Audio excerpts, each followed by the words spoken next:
Bonjour tout le monde, dans l'épisode d'aujourd'hui, Angle Mort vidéo, je vous parle de Tout le monde en parle, édition du 4 octobre. Chaque lundi, ce sera ce que je vais faire. Chaque lundi d'ailleurs, ce sera ma chronique avec l'équipe de Bouchard en parle au FM 93 à 15h. Et puis voilà, donc, et en même temps, c'est la grande première de Angle Mort vidéo. Aujourd'hui, c'est un test. J'ai besoin d'avoir beaucoup de feedback. Je veux savoir si ça vaut la peine, si vous aimez ça. Et avec moi, mon co-animateur, D-Toutou. Beaucoup de personnes m'ont demandé, parce que j'ai parlé dans une récente chronique, c'est quoi les objets qui vous suivent depuis que vous avez quitté chez vos parents? Eh bien, moi, c'est D-Toutou qui pourrait, je dis bien pourrait, co-animer avec moi chaque Angle Mort. Et pour ça, encore là, je vais avoir des réactions. Donc, likez, abonnez-vous en grand nombre. Montrez-moi qu'il y a quelque chose dans cette formule-là qui vous attire et que vous aimez. Mais pour l'instant, D-Toutou, tu ne seras pas aujourd'hui dans cette émission. Alors, donc comme d'habitude, un petit varia sur ce qui s'est passé pendant le week-end. J'ai eu un week-end, comme beaucoup de monde, notamment les célibataires, plutôt moche, plutôt plate, plutôt isolé. Mais moi, j'ai décidé que pendant le confinement, j'allais faire une remise en forme spectaculaire. Alors, au moment où on se parle, il est, je l'ai ici, il est 8 heures le matin, lundi le 5 octobre, et je n'ai rien mangé depuis 6 heures vendredi soir. Donc, ça fait grosso modo une quarantaine d'heures que j'ai juste pris du café le matin, puis j'ai bu beaucoup d'eau. Et hier, j'ai fait du vélo, j'ai fait mes journées comme d'habitude. J'essaye ça, à partir de maintenant, de jeûner le dimanche. Alors moi, il faut que vous sachiez que je fais du jeûne intermittent, qui est très populaire auprès de plein de monde, notamment les gens qui s'entraînent. Les bénéfices restent à découvrir. Je ne peux pas vous dire « Ah mon Dieu, c'est... » On dirait que chaque fois que quelqu'un fait un nouveau jus de céleri, sa vie vient de changer. Non. Je vais voir à la fin du mois parce que je vais être plus rigoureux, mais règle générale, depuis quelques semaines maintenant, je mange absolument rien après mon souper. Donc moi, je soupe tôt. Je suis un gars qui soupe aux alentours de entre 5,5 et 6,5. Puis quand c'est fini, c'est terminé. Terminé. Ça va uniquement au lendemain matin ou quand je me lève, lecture, café, angle mort, upload, là je déjeune. J'ai acheté un Power Slice, ça s'appelle là, au Costco, des tranches de pain très faibles en glucides à 15 grammes par tranche. C'est que mon déjeuner est hyper protéiné. Puis je fais du gym, puis là j'ai encore un nouveau programme, en tout cas, bref. Ça fait que j'essaye ça, le jeûne intermittent. Donc, ce qui me surprend, c'est la forme que j'ai ce matin. J'ai beaucoup mieux dormi que d'habitude, moi qui dors bien. Moi, je suis monsieur vessie hyperactive, là, je suis tout le temps rendu à la toilette. Il y a 2 nuits de ça, c'était une vraie farce. Et puis là, tout à coup, je me suis réveillé, il était 6 heures. Ça a-tu rapport avec ça? Je ne sais pas. Mais il semblerait que du jeûne bien fait, alors, donc intermittent plus une journée où là, tu gobeilles rien, là, tu manges absolument rien, ça devrait être bon. Donc, je vais vous tenir au courant de ça. Ceci étant dit, j'ai fait ma raide de vélo quand même. J'ai fait un 30 km hier. Puis c'est ça qui me fait capoter, c'est que je me sens, j'ai bien dormi. En tout cas, peut-être que vous pratiquez ça aussi à l'occasion du jeûne, vous m'en donnerez des nouvelles. Outre ça, ce soir, pour mes abonnés Patreon, c'est notre grande première. Je fais un Zoom collectif gratuit, uniquement pour les abonnés Patreon. Donc, ça va être le même concept que Chef Boilardi Live, c'est-à-dire les gens peuvent poser des questions, puis je pars 10 minutes chronométrées. Quand c'est terminé, une autre question, puis on va voir combien de temps. Alors, on va être combien? J'ai aucune idée, c'est tout à fait une première. Et à cet effet-là, je veux remercier Jason, qui me suit sur YouTube, puis qui hier m'a donné des très bons trucs, très bons conseils. Il m'a fait découvrir Discord, qui est une plateforme plus de gamers, mais qui permet de faire comme l'équivalent d'une ligne ouverte. Ça fait que les gens qui installeraient Discord pourraient interagir, blablabla. En tout cas, il me reste des choses à découvrir, mais tout ça pour vous dire que quand vous mettez du temps à m'aider à développer mes podcasts, c'est tout le temps très apprécié. Alors, on rentre dans le vif du sujet. Donc, à partir de maintenant, chaque lundi, je vais vous faire une chronique qui pourrait s'appeler « Personne n'en parle » parce que je fais une analyse de « Tout le monde en parle ». Pourquoi « Tout le monde en parle » ? Parce qu'il reste qu'après 14 ans d'existence, cette émission-là est un peu un snapshot de ce qui se passe dans beaucoup de choses dans la société qui préoccupent les Québécois. Hier, j'ai trouvé que c'était une émission de sensibilisation extrêmement bien faite, notamment le docteur qui est venu parler, qui nous a dit une grande chose. Je vais commencer par ce point-là. C'est le docteur Marquis, je pense, celui qui fait 24/7, là, que vous écoutez peut-être. il nous a dit quelque chose qui, dans le fond, résume beaucoup la position que j'ai toujours eue là-dessus, sur la question autour du COVID, puis du virus, puis des politiques pour le contrer, etc. C'est que dans la vie, pour se prononcer, il faut être habilité à le faire. Il y a deux raisons qui font qu'on peut ne pas être habilité à le faire. De un, c'est qu'on n'a pas assez de renseignements. Puis de deux, c'est qu'on n'a pas l'expertise pour agir sur les renseignements. Puis moi, je juge que je n'ai pas ce qu'il faut pour déterminer c'est quoi bien contrer un virus, etc. Donc, je m'en remets aux autorités parce qu'il n'y a pas de raison que je fasse l'inverse. Alors, les gens qui me disent non, non, non, bien, vous n'avez pas plus de raison d'aller complètement à l'opposé. Je veux dire, à un moment donné, il faut se brancher sur ce qui nous apparaît le plus important. Porter un masque, tant qu'à moi, il n'y a rien là. Et puis, j'ai fait un petit test que je peux faire avec vous autres, avec l'équipe à Bouchard la semaine passée. J'ai dit, si je me pose la question, est-ce que quand il fait moins 25, vous mettez une tuque? Il y a plein de monde qui vont répondre oui. Puis à ces gens-là, si je vous dis le gouvernement va maintenant vous obliger à porter une tuque à moins 25, bien ceux qui capotent, c'est du monde qui ont de la misère avec l'autorité en général. Puis qui vont prendre leur analyse du masque, puis qui vont finalement en faire une grande analyse rationnelle, quand en réalité, ils n'aiment juste pas l'idée que quelqu'un leur dit quoi faire. Ça fait tout ça pour dire que j'ai trouvé qu'il a dit une affaire qui était hyper intéressante, c'est que le virus est rempli d'incertains. Ce virus-là va évoluer de façon incertaine, comme semble-t-il tous les virus. Ce qui veut dire que quelqu'un qui est infecté aujourd'hui puis qui guérit va peut-être avoir quelque chose qui va arriver dans 1 an ou peu importe. Ça fait qu'il y a de l'incertain même pour quelqu'un qui est un expert dans ce domaine-là. Donc, comment on fait pour tirer des conclusions sur des prémices incertaines? C'est comme si je vous disais, j'aimerais ça que tu me fasses une pizza. J'ai un ingrédient que je te dévoile, c'est de la pâte à pizza, puis les 5 autres, je te dis pas c'est quoi. Puis toi, tu me réponds, yes, moi te faire une bonne pizza carnivore, pepperoni, fromage. Je viens de te dire que si je te dis pas c'est quoi les 5 autres. Je te dis juste qu'on veut la même affaire, on veut faire une pizza. Mais il y a 4 ingrédients mystères, c'est peut-être des Fruit Loops, puis du yogourt aux fraises. Tu vas me faire une pizza à quoi? Ah, te faire une pizza carnivore, c'est ça qui est bon. C'est la même affaire. Si vous ne pouvez pas juger comme il faut des prémices, parce qu'elles sont incertaines ou parce que vous ne connaissez rien là-dedans, comment vous faites pour tirer des grandes conclusions sur ce qu'il faudrait faire? Alors, j'ai trouvé que sa job était très bien faite, puis à tort ou à raison, parce que je ne peux pas dire « il a la raison infuse », c'est exactement mon point. À tort ou à raison, ça ramène la question de qu'est-ce qu'on fait dans un monde, non pas idéal, mais avec un peu de jugeote, pour essayer de contribuer à stopper ça. Bien, on met un masque, on fait une distanciation, on essaie de moins voir le monde pour le moment, telle affaire. Est-ce que les autres mesures qui sont prises, par exemple pour les bars et tout ça, est-ce que c'est too much ou autre? Moi, je trouve ça bien plate. J'ai plein d'amis qui travaillent là-dedans. Je pense que c'est exagéré. Mais, comprenez-vous? À part je pense, qu'est-ce qu'on peut légitimement dire? C'est que je trouvais que la job était bien faite. Même affaire avec Guilbeault, que moi, je souhaiterais qu'il éventuellement deviendrait vraiment première ministre du Québec parce que cette femme-là a une envergure extraordinaire. Je trouve qu'elle se présente bien. Hier là, tout le monde en parle, c'était un exercice de communication comme j'ai rarement vu. Dans le sens que c'était très bien fait, c'était fait poser.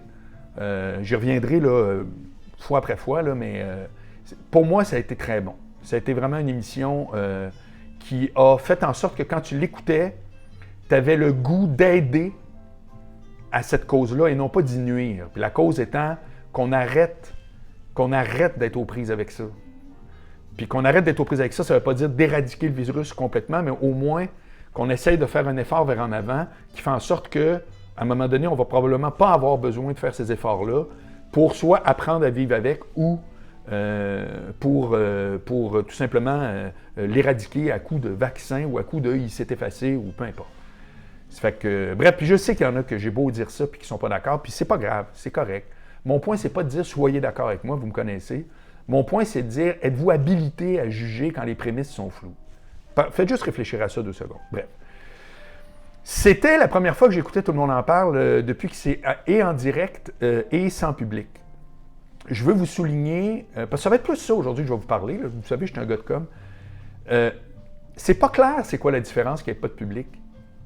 La seule affaire que je trouve, c'est qu'on réalise que tout le monde en parle, c'est pas un entretien, c'est un interrogatoire. Ça, c'est un point très important. C'est-à-dire que Guy a toujours, et il l'assume totalement, dit « Moi, je pose des questions, la réponse appartient à mon invité. » Fine, je sais, je suis allé, moi. En avril 2007, je suis allé là. Puis, même si je me suis fait tomber dessus par les gens qui étaient là, c'est très facile de s'en sortir, parce qu'à partir du moment où tu es articulé puis tu as une réponse aux questions, ça passe à une autre question. Il n'y a personne qui te coaxe comme une entrevue, mettons, de journaliste, le Paul Arcand qui est là, qui te peinture dans le coin. Ça fait que c'est pas difficile d'aller à Tout le monde en parle. Ça peut l'être si tu es un être fragile qui...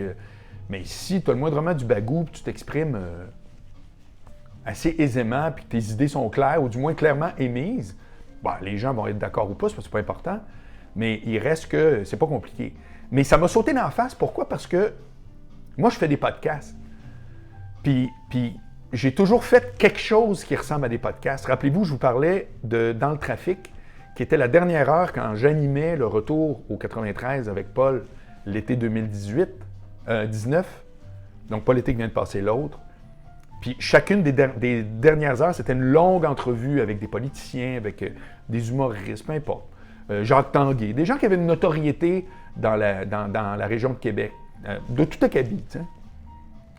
Puis au début, je surprenais mes collègues parce que je préparais jamais de questions. Puis je disais non, je fais par exprès. Je veux pas avoir la béquille de la préparation. Je veux que cette entrevue-là aille partout. Puis je suis pas ici pour les coaxer. C'est pas un service public cette heure-là. On apprend à connaître quelqu'un avec qui, si je suis pas d'accord, je le dis. C'est pas complaisant pour la même raison, mais il reste que c'est pas le but. Puis hier, ça m'a sauté dans la face le fait qu'il n'y ait pas de public, à quel point c'est juste un interrogatoire. C'est-à-dire, je te pose une question, tu réponds, je pose une autre question. Ça a toujours été ça, mais là, je trouve que ça nous saute dans la face. Ce qui fait que vous n'aurez jamais un moment croustillant à Tout le monde en parle. Ça n'arrivera jamais. Pas dans cette dynamique-là. Tu ne pourras jamais avoir tout à coup quelque chose où ce que la personne s'est sentie attaquée, puis là, il y a eu une empoignade avec telle affaire. Ça n'arrivera pas.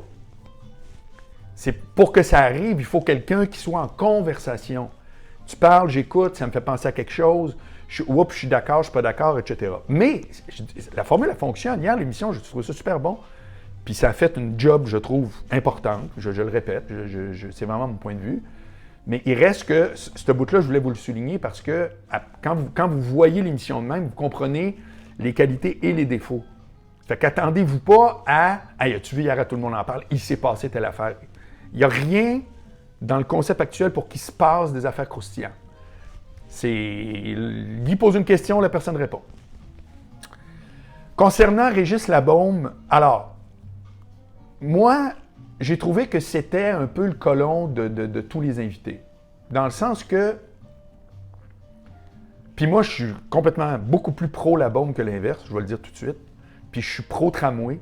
Pour avoir pris un tramway à Paris, un tramway, c'est hallucinant, là. Ça n'a rien à voir avec un autobus. Si tu le dis, c'est parce que tu n'as jamais pris le tramway. Puis toutes les histoires de « Ah, mon Dieu, ça va défigurer la ville ». Bien, qui fait des rénovations dans sa cuisine sans défigurer sa cuisine le temps que ça se fasse? Je ne comprends pas cet argument-là. C'est hallucinant partout, à Barcelone, à Marseille, à Paris. J'ai pris le tramway à plein de places. À Marseille, j'ai-tu pris le tramway à Marseille ou je me trompe avec un nom? Je pense que c'est à Nantes, en tout cas, bref. Puis c'est pas vrai que c'est lettre, là, c'est le contraire. Ça fait zéro bruit. Ça arrive là, comme dans Star Trek quand les portes ouvrent. C'est fantastique. Tu fais ça de même. Moi, je trouve que c'est hot, un tramway. Maintenant, si les gens à Québec n'en veulent pas, ça, c'est une autre affaire, mais... Alors, hier, défend son tramway, défend les affaires avec Choix FM, etc. Mais cette espèce de façon de communiquer-là, très conviviale, très quasiment moi. Tu sais, je trouvais qu'après ça, tu avais Geneviève Guilbeault qui a les habits de la fonction. Tu avais les 3 personnes qui sont venues pour parler de la cause autochtone, super articulées, tu sais, qui... Ça fait que tu fais comme, ouais, je veux bien croire qu'il est très sympathique là-bas, mais es-tu obligé d'être vraiment dans l'extrême convivialité? C'est le seul point que je pense que s'adapter à l'audience, c'est hyper bon, mais l'audience de Tout le monde en parle, à cause du contexte où tout le monde autour n'est pas comme ça, est-ce que c'est payant par définition? Ce bout-là, j'ai un bémol. J'ai trouvé ça un peu ordinaire. Geneviève Guilbeault, je vous l'ai dit, je trouve que moi, je ne suis pas en pamoison avec les politiciens de facto. Pas du tout. Mais elle, voilà, elle joue dans une grosse ligue, puis je trouve que c'est top. Ça fait que je suis très content de la job qu'elle fait. puis c'est un énorme plus pour la CAQ. Puis voilà, je suis vraiment un fan de la fille à cause de le signal qu'elle dégage. Et que vous aimiez ça ou pas en politique, c'est hyper important. La politique, c'est deux affaires. C'est la psychologie et la communication. Laissez faire le reste. Le reste, ça découle d'eux. Donc, vos sensibilités sont sollicitées. C'est ça l'histoire. C'est de la com, puis c'est la psychologie des personnes à qui on parle. Ça finit par faire de la politique. Beaucoup de gens qui sont pro-Donald Trump ne se rendent pas compte qu'ils sont pour ce qu'il dit, mais ont de la misère à dire ce qu'il fait. C'est quand même totalement fantastique. Ils vont dire « Ah, les médias traditionnels lui tombent dessus, etc. » Mais ils sont souvent eux-mêmes le piège de ça. C'est-à-dire qu'ils aiment le fait qu'il est direct, il est peut-être bête, mais il dit les vraies affaires, etc. On est beaucoup dans son mode de fonctionnement, mais qu'est-ce que les gens peuvent vraiment dire de Trump qui a fait ça, c'est bon pour la population, etc. Quand on regarde surtout le chaos créé par la suite, tu fais comme c'est bizarre. On dirait que les gens qui sont pro-Trump sont surtout pro comment il gouverne, puis son côté très irrévérencieux qui permet aux gens qui ne sont pas contents avec les démocrates ou la façon que les États-Unis se déroulent. C'est plus un défouloir que quelqu'un de qui on peut dire « il a mis ça de l'avant, il a fait ça ». Les États-Unis, excuse-moi, ça va pas bien, là. Ça fait que, bref, c'est une autre conversation, mais c'est juste pour vous illustrer qu'on est tous aussi des personnes avec une sensibilité, puis ça vient peser sur le jugement qu'on a par rapport à ça. Geneviève Guilbeault, évidemment, a parlé de l'UPAC, puis a parlé de l'arrêt Jordan, etc. Je veux juste faire une petite parenthèse, arrêt Jordan. Les gens se demandent des fois, c'est quoi cette affaire-là d'arrêt Jordan? L'arrêt Jordan, là, sans vous expliquer les tenants et aboutissants, là, ça a juste mis un frein aux causes qui s'éternisent tout le temps. Donc, ça a été un wake-up call fait au système judiciaire et pas aux gens qui sont poursuivis ou autres. Il y en a qui se disent « Ah, ça permet maintenant à du monde, à cause de la charte, de passer à travers les mailles du filet. » Ça n'a pas rapport. Je vais vous donner un exemple très concret. OK, vous le savez, moi, je suis avocat. Là. J'ai fait un stage, tu es obligé de faire un stage de 6 mois, j'allais faire des requêtes. Puis je vous le dis, là, le nombre de fois où moi, j'étais témoin de causes qui étaient prêtes à être entendues le jour même. Les 2 avocats étaient là, tout était prévu, et à la dernière minute, le nombre d'avocats que j'ai vu dire « Excusez-moi, mon client est en Floride. » Ouais, puis, mon client est en Floride. L'autre, il apprenait « Ah, ton client est en Floride. » Ouais, c'est ça.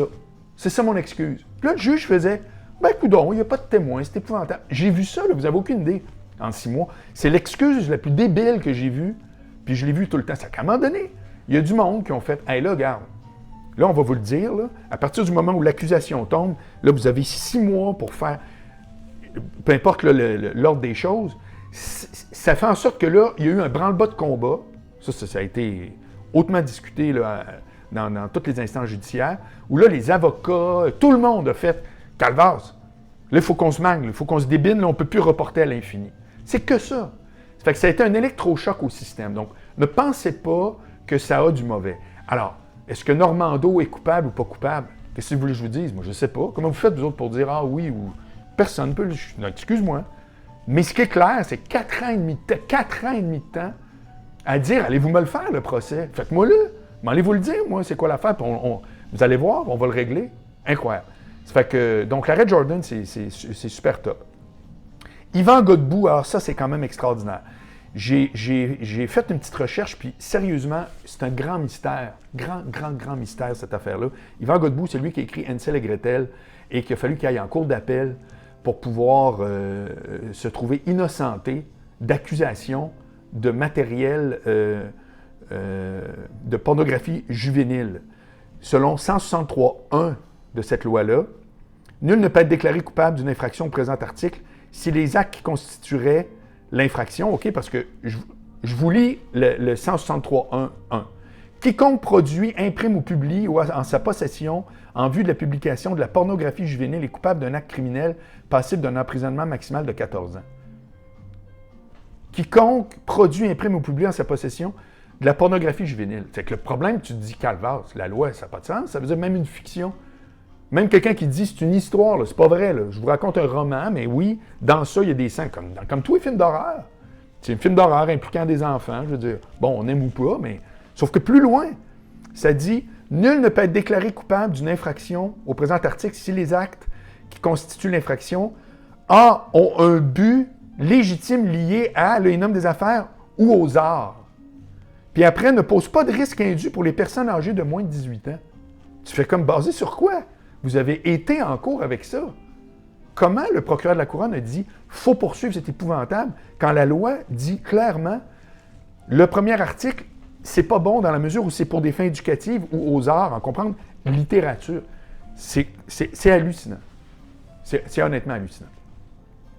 Ça fait que cet homme-là a été démoli parce qu'il a fait un film, un livre, comme Stephen King en a fait, je ne sais pas combien, comme le Marquis de Sade a fait 10 fois pire. Moi, j'ai lu La philosophie dans le boudoir, puis après 12 pages, j'ai fermé le livre. Puis j'ai fait, OK, je vais le finir, mais c'était comme, c'est l'enfer. Fait que, vous allez dire, pas obligé de s'en réjouir, je suis bien d'accord, mais si la fiction fait en sorte qu'on prend un crime dans la vraie vie, puis qu'on dit, on le transpose, puis là, tu n'as pas le droit d'écrire des enfants martyrisés de façon graphique, parce que ça vient de la pornographie juvénile, c'est hallucinant. Puis la loi est hyper classique. Moi, cette cause-là, je vous le dis, je trouve ça plutôt très capoté. Et finalement, Pierre-Yves McSween, qui a dit des choses extrêmement intéressantes, c'est-à-dire le salaire, c'est pas si important, c'est l'actif.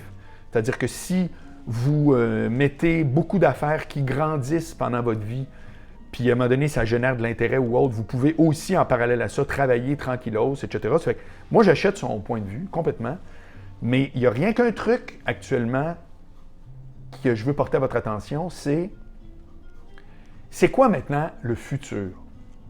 Pensez-y 2 fois, là. C'est quoi le futur? Réchauffement climatique, virus qui pète, puis regardez ce que ça donne, clivages sociaux, médias sociaux, n'importe quoi, Internet, la vitesse du progrès a dépassé la capacité d'adaptation. Une de mes choses que je préfère et que je crois, c'est quoi le futur? Je ne veux pas être pessimiste parce que je suis d'une nature hallucinamment optimiste, mais je ne le suis pas. Qu'est-ce que je te dis? Je suis obligé de te le dire. Ça fait que c'est quoi le futur? Avant, le futur, là, c'était comme ma mère, c'était comme sa grand-mère, puis c'était comme son arrière-grand-mère. Ils se mariaient, dans le temps, c'était une ferme, après ça, c'était la banlieue. Un avait une job, l'autre élevait les enfants. Sérieux, on était dans un cycle. Là, maintenant, on n'est plus dans un cycle. On est comme dans on dirait comme une espèce de fusée qui a décidé de partir, personne ne sait où. Ça fait que moi, je réponds juste à Pierre-Yves, écoute, tout ça, c'est intéressant, mais en même temps, tu sais, parce qu'il disait, on dit des fois à quelqu'un de 20 ans, profite de la vie, tu commenceras tes affaires plus tard. Il dit, faites l'inverse. Il dit, à 20 ans, commences-tu à mettre de l'argent de côté, puis à 45, tu te mettras à glander. OK, je ne suis pas contre la logique, mais à 45, glander, ça va être quoi quand quelqu'un qui a 20 ans dans 45 ans? À quoi va ressembler le monde dans 25 ans? Fait que, tu sais, peut-être ça donne le goût de dire, je suis aussi bien de faire mes projets ici maintenant. En tout cas, moi, c'est bizarre, mais j'ai vécu de même par instinct depuis le jour 1. Moi, j'ai décidé que l'important, c'était toute mon checklist. C'était de devenir avocat, faire des spectacles à Paris, acheter un condo en Floride, faire de la radio, écrire des livres, tout. Il n'y a rien. Être gérant d'artiste, faire des shows, j'ai tellement fait d'affaires. C'est sûr que j'ai jamais été outre-performant dans rien. J'ai jamais été le Martin Matt d'une chose, le juge patente, comprends-tu? J'ai choisi un cheminement où est-ce que toutes les affaires que je vais faire. Alors là, depuis plusieurs années, maintenant, je te dirais depuis que je suis revenu de Paris quasiment, là, je suis sur un axe vraiment média, là, après ça, podcast, etc. Tu sais, j'ai comme fait tous les projets, je les ai faits. Bien, je vous avoue que ça aussi dans la tête, parce que c'est bon ce qu'il dit, Pierre-Yves. Il dit, tu sais, quand tu as une certaine indépendance, puis que tu dis, sais-tu quoi, que cette job-là, c'est de la merde, pendant 6 mois, je prendrai le temps d'eux, c'est extraordinaire. La liberté, c'est extraordinaire. Mais la liberté de dire, moi, j'ai fait tous les projets que je voulais, c'est vraiment hot. C'est que ça vient-tu avec une privation financière? C'est un combat, c'est un peu droite-gauche. C'est matière à réflexion. Alors, je vous rappelle que c'était mon premier angle mort post Tout le monde en parle. Voyez-vous, il y a du jus. Vous aimez ça ou pas, si c'est pas clair, c'est à vous autres de me le dire. Moi, j'aime beaucoup cette formule-là parce que je reviens sur une émission, donc ça me permet de faire plein d'affaires. Thumbs up, abonnement, dites-moi, donnez-moi vos commentaires, dites-moi si vous aimez. Évidemment, la formule angle mort vidéo sera exactement celle que vous connaissez, donc à peu près la même durée, etc., mais en vidéo, et l'audio va tout le temps continuer aussi pour ceux qui préfèrent me suivre en audio. Je vous remercie et puis j'attends vos commentaires. C'était bien le fun de faire ça.